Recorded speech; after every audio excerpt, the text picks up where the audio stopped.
The Adventures of Sam Spade, Detective, brought to you by Wild Root Cream Oil Hair Tonic, the non-alcoholic hair tonic that contains lanolin. Wild Root Cream Oil, again and again the choice of men who put good grooming.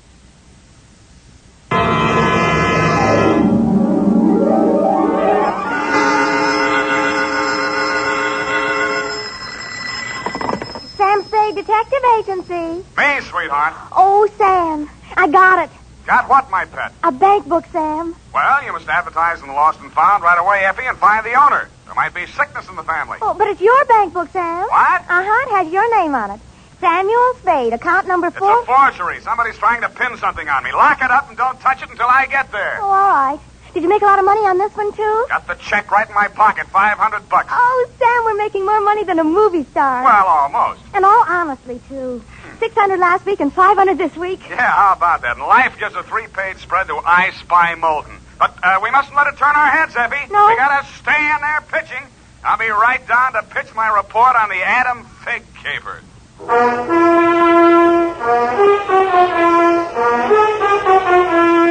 Dashiell Hammett, America's leading detective fiction writer and creator of Sam Spade, the hard-boiled private eye, and William Spear, radio's outstanding producer-director of mystery and crime drama, join their talents to make your hair stand on end with the adventures of Sam Spade. Presented by the makers of Wild Root Cream Oil for the hair. You've heard the saying, you never know until you try. Well, you'll never know how handsome your hair can look until you try Wild Root Cream Oil. See for yourself how neatly and naturally Wild Root Cream Oil grooms your hair. Note how effectively it relieves annoying dryness and removes loose, ugly dandruff.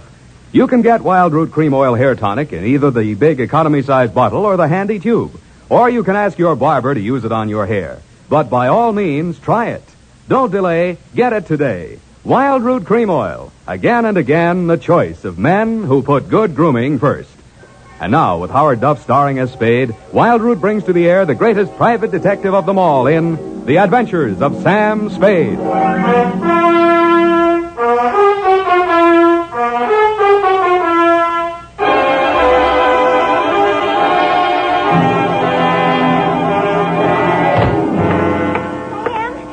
I bought us a present. Oh, you're going to love it. Well, we gotta watch these expenses, Effie. There's always something. Yes, but this will be saving. It saves confusion, it saves fretting. Now, this gadget here, what is it? It's a Minirobot. A what-a-bot? It's for busy men like yourself, Sam, so you don't have to burden your mind with petty details. You see, it has this dial on it, right here. And you drop these little cards in this slot. You don't have to worry about that. That's for me to take care of. Oh, good. Then, when you come into the office, and supposing you have an appointment with Mr. Jones at 2 o'clock, and you forgot about it, you just dial 2 o'clock, and the little card pops out. And it says Mr. Jones on it. How do I remember to dial 2 o'clock? Oh. Well, maybe it's in the instruction book. But anyway, now go ahead, Sam, please. The card's right in there. Now, dial 2 o'clock. Go on, Sam. Let's see. Just like a telephone, Sam. Now what do I do? Well, give it time, Sam. It's thinking. You must have forgotten. Jones. Mr. Jones. Effie, do you think it's dead? Oh, Sam, I don't understand it. It was working perfectly. Well, I'll take it straight back first thing in the morning. You'll have to. It'll never find the way itself. You got your book, sweetheart? Yes, Sam. I don't understand. It was working perfectly. Well, it's all right, honey. It doesn't matter. Date October 5, 1947, to Hillary Exxon Esquire from Samuel Spade, license number 137596. Oh, honey, it's only a memo robot. Subject, the Adam Fig Caper. Dear Mr. Exxon, October 2nd in San Francisco was one of those days that you see blown off the calendar by a gust of wind in the movies to denote the time is passing. It was a day for scraping off the minutes with a fingernail file and wondering whether the display ad I'd paid for in the classified section of the phone book wasn't just a waste of money. It certainly wasn't the day I'd expect a leprechaun to walk into my office. He said his name was Adam Fig. He said he was the butler at Exxon Manor in Los Nidos. The limousine, Mr. Spade, is waiting to take you away. We mustn't keep them waiting, must we? Of course we mustn't. Who mustn't we? Why, Mr. Hillary, of course, sir. Oh, Mr. Hillary. And old Mr. Exxon. The old gentleman is very ill. Dr. Feige's office is down the hall. Turn to your right, second door. Well, I assure you, sir, that Mr. Exxon is the best of medical care. Your duty will be simple, to prevent his death. Do I donate blood or just frighten away the evil spirits? Oh, it isn't quite that, sir. Someone is trying to kill Mr. Exxon. He's a very sick man, and I'm sure he'd prefer dying from natural causes. Uh-huh. I get $25 a day in expenses. Here is an ample amount in advance. But you 100, should know, sir, that 200, the old man is a nasty, 300, cantankerous, villainous, crooked, intimidating... $500? Please, Fig, you're talking about the man I love. Los Nidos was at least an overnight caper, so on my way out, my lovely and charming secretary, Miss Perrine, handed me a brown paper bag which contained A, one pair of socks, darned, B, one shirt, ironed, and C, the apple which she always polishes for me the night before. We arrived at your large Southern-style mansion 2 hours later. Pig! Oh, Pig, where the devil have you been? The city, sir. I can't find the keys to the liquor closet. Where are all the maids? What happened to that cook we hired yesterday? Who is this man, and why is he wearing that necktie? This is Mr. Spade, sir, the detective. I'm Hillary Exxon. Come in, please. Go on upstairs, Pig. See what that girl is doing to my father. I don't believe she's in this at all. Very good, sir. In here, Mr. Spade. Pardon the condition of the house. The old man has been firing the servants again. Your father, you mean? Yes. Every time he gets shot at, he fires all the servants. He gets shot at pretty often? About once a year. In the fall. Uh-huh. You always hire a detective? No. Oh, dear. I'm not keeping you up, am I? No, excuse me, please. It's much worse this time. I can't get any sleep. Guns going off in the middle of the night. The whole household disturbed. When and where was he last shot at? Yesterday morning at about 1:30. I dug the bullet out of the woodwork myself, a .38 caliber, embedded in the door frame that leads to Miss Kaywood's room. That's his nurse. Was she with him at the time? No, Dad sleeps like a baby, full of sedatives. She sees to that. Shot come from outside? Yes, but we found nobody on the grounds. No traces of anybody. I don't know whether Dad knows who shot at him or not. He's such a closed-mouthed old devil. You don't care very much for your father, do you? To be frank, Mr. Spade, if hating weren't such an effort, I would despise him. He is without a doubt... Well, listen. Get out of here! There, that's just a sample. Well, come on, let's see what's eating him now. Get out! Talk to me like that. I tell you I won't stand for it. Well, you don't have to stand for it. Take that silly painted face out of my sight. Don't you dare! Get out!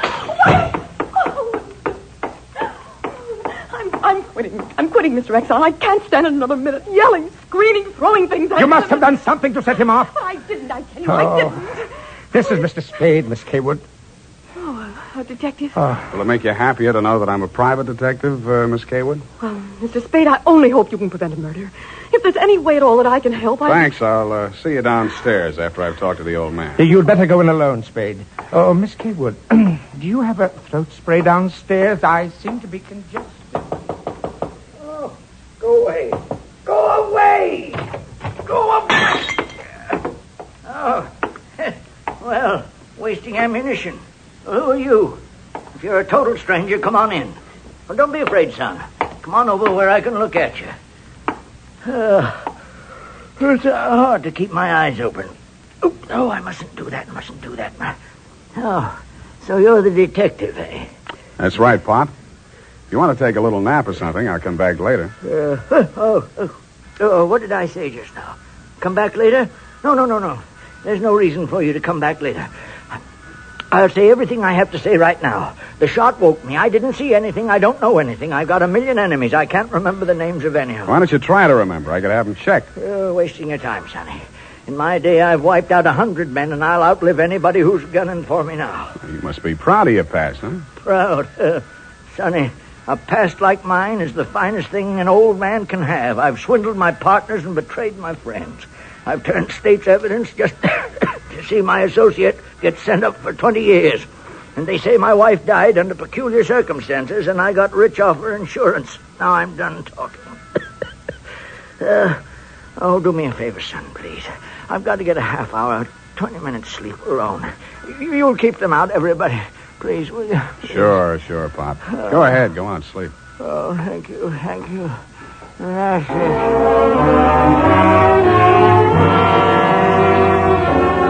He closed his eyes, rolled over, and fell into a heavy sleep. I stood there a moment, looking down at the frail, wasted old body. Then I cased the room.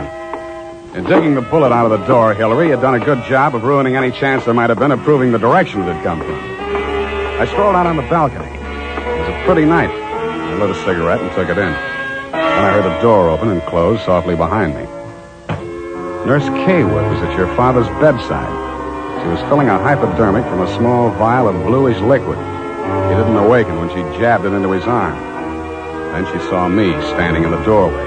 She hastily dropped the medicine vial into her uniform pocket and came around the bed to meet me. Oh, Mr. Spade, thank heaven. Why, when I saw you standing there in the half night, I thought you might be... Thought I was who? Why, the man who fired the shot. There was a man? I don't know. I didn't see it happen. I just assumed that... You shouldn't have done it. I warned you, Eleanor. Oh, we're disturbing him. Let's talk outside. Okay.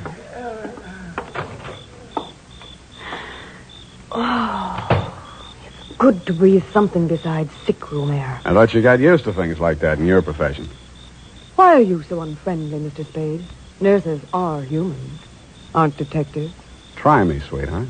Oh, I know what you're thinking of me. But after a week in this horrible house, that poor old man, he's frightened. He's really frightened. What of? Why, the shots. 38 caliber or hypodermic? Surely you don't think that He's supposed to be under sedatives. The doctor's orders. Sorry, sweetheart. It's my job to suspect everybody. Can't you forget your job, even for a moment? Sure. If you don't mind the fact that I know you're a liar, that I'd make book you didn't come here primarily as a nurse, and what's worse, your act's not even convincing. Oh. Is it that bad, Sam? Yeah. Almost bad enough to be good. Come here. Oh, I hate you.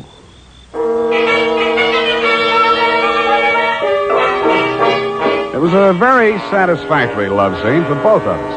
For reasons of her own, Barbara wanted to keep me out of that sick room for a while, and she did. For reasons of my own, I wanted to get that medicine vial out of her uniform pocket, and I did. Then, as suddenly as we had fallen into love, we fell out again. After she'd gone to her room, I went back to my sentry duty around the house. Under a light on the front veranda, I examined the bottle from which Barbara had taken the injection for your father. It was labeled sodium thanatol and had been dispensed by a firm called Ibis Chemicals Limited in Cairo, Egypt.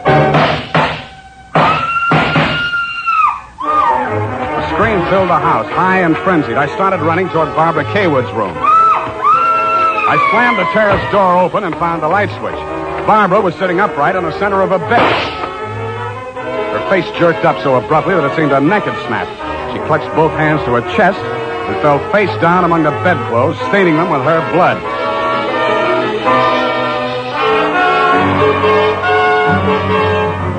I don't know whether I went through, over, or around the screen that stood between her room and the old man's. I circled Exxon's bed. He lay on the floor on his side facing the window. I went outside. A .38 automatic lay on the ground a few yards away from the building. I put that into my pocket and listened. No shadows moving. Nothing. Then he was on me before I could be sure he wasn't a medium-sized tree. Break your back, be the light. The warm stuff in my cheek might have been the thing's blood or mine. It gathered me up and bent me back and tore at my throat. Then I remembered that hands are stronger than fingers. I started with his thumbs.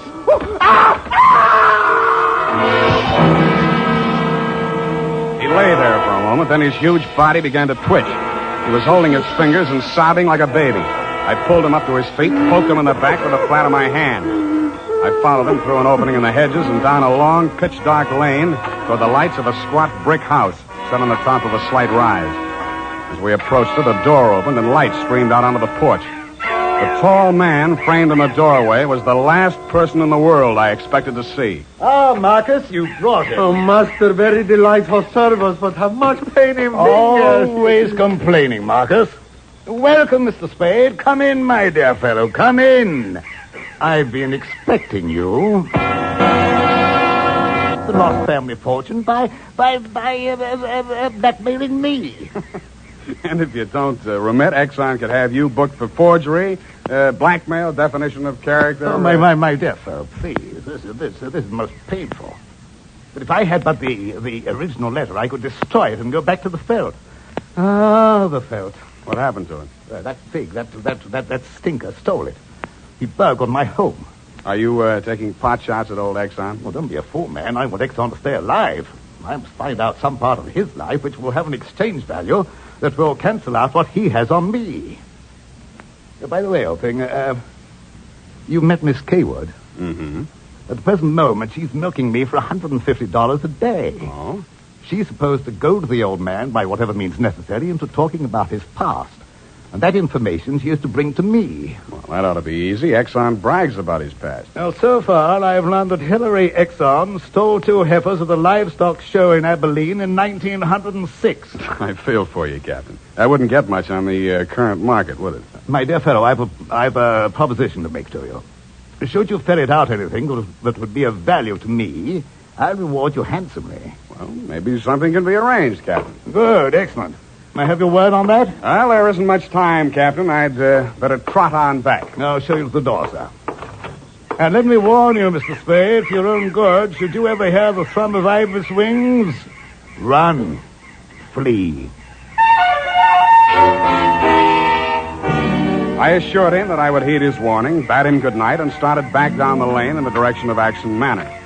Business was going on as usual. There were no shots this time, only the scream. When I got to Barbara's room, you and Adam were standing at her bedside trying to quiet her down. Well, Mr. Spade, is this the way you guard the house against intruders? Where have you been? Ask Adam. What does he mean by that, Fig? I'm sure I don't know, sir. I've not left the house, sir. What happened here? Oh, she woke up screaming. She said someone had come into the room and torn off her bandages. A nightmare, of course. Please, I want to talk to Mr. Spade alone. Oh, please go. Adam, you go too. Please, Hillary, you go too. Good. Some questions I want to ask you, sweetheart, alone. But look here, Spade, look here. She just had a terrific shock. She shouldn't be questioned. The code of detective transcends that of the medical, Mr. Hillary. Perhaps he should have a few minutes alone with Miss Kaywood. Oh, very well, Fig. I suppose you know best. Remember what the doctor said, Miss Barbara. Not too much exertion. What happened, Barbara? Oh, it could have been a dream. Somebody was standing over me in the darkness and peering down at me. And then he started to rip off my bandages, and I screamed. And when Fig came into the room and he turned on the lights, he was gone. It could have been a dream, Sam, and I could have been clawing at the bandages myself in my sleep. But you weren't. It wasn't a dream. I've been talking to Captain Sherry. And then I thought... well, how much do you know? That you've been feeding the old man truth serum to get him to talk in his sleep. Oh. How much talking has he done? Well, plenty. How much you told Sherry? Well, just as little as possible. Why? Because, Sam, if we can keep that old man alive and out of jail long enough to sell what we know to Sherry for what it's really worth, we'd be fools not to do it. What makes you so sure you'll stay alive long enough to collect, sweetheart? Well, because you're going to help me, aren't you, Sam?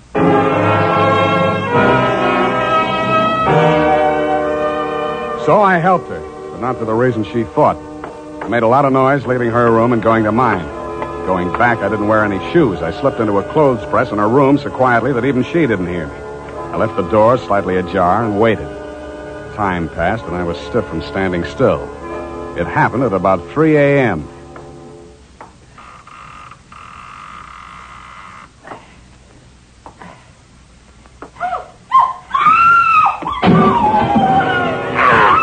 The crazy, feverish glare of his eyes told me that the threat of the gun in my hands meant nothing to him.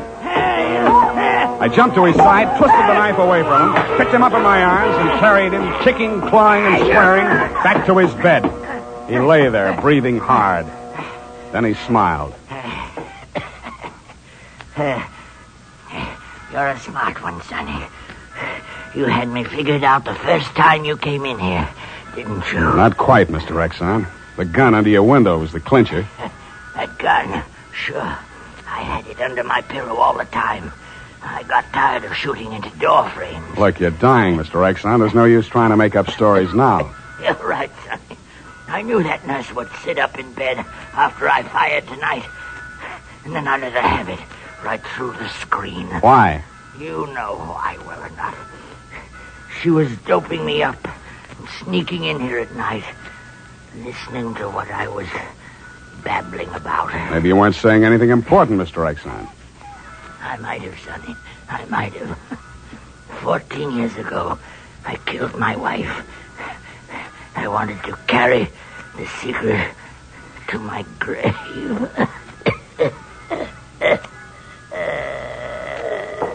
You You nearly made it at that.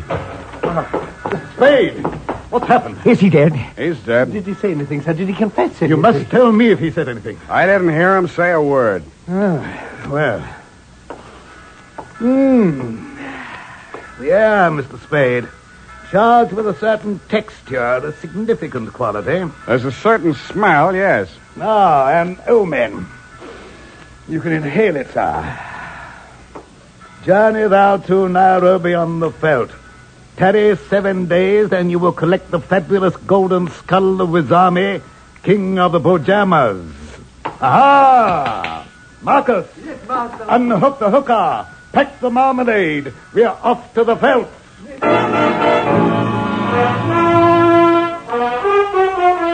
Just then, a flock of birds broke across the horizon, screaming. There must have been thousands of them, but not ibis, Mr. Exxon. Vultures. I suppose if you're going to pay any attention to omens, it's a good thing to know your birds. Period. End of report.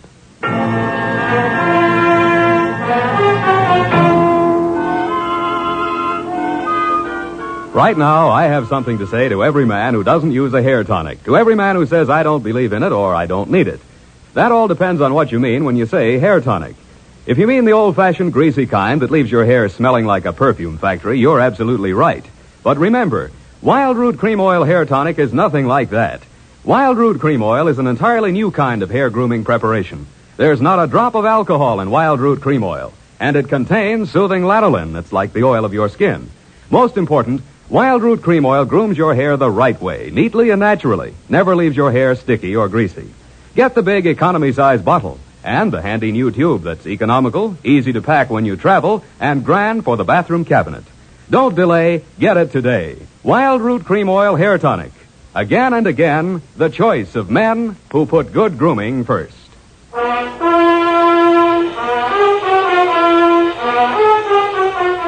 Well, Effie, we, Sam, the memo robot works after all. I told you it would. Yeah, it just takes a little time, sweetheart. Oh, read the card, Sam. Now, you see? You'd know you were supposed to see Mr. Jones at 2 o'clock. Isn't it wonderful? Well, this card doesn't even mention Jones. Huh? What does it say, Sam? Well, it says, journey thou to Friskin's drugstore, wager $5 on Ira W. in the third at Belmont Park. Oh, Sam, it's psychic. Tarry but a moment. Yes? Thou wilt lose $5. Oh, good night, Sam. Good night, sweetheart.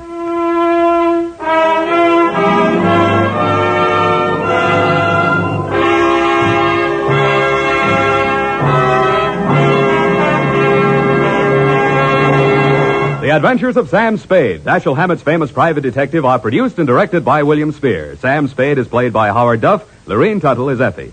The Adventures of Sam Spade are written for radio by Bob Tallman and Gil Dowd with musical direction by Lud Gluskin.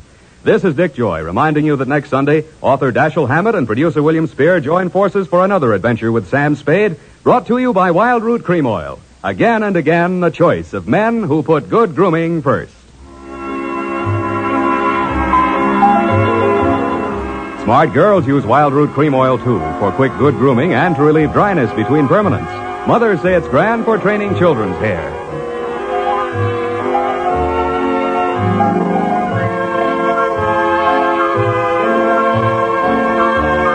This is CBS, the Columbia Broadcasting System.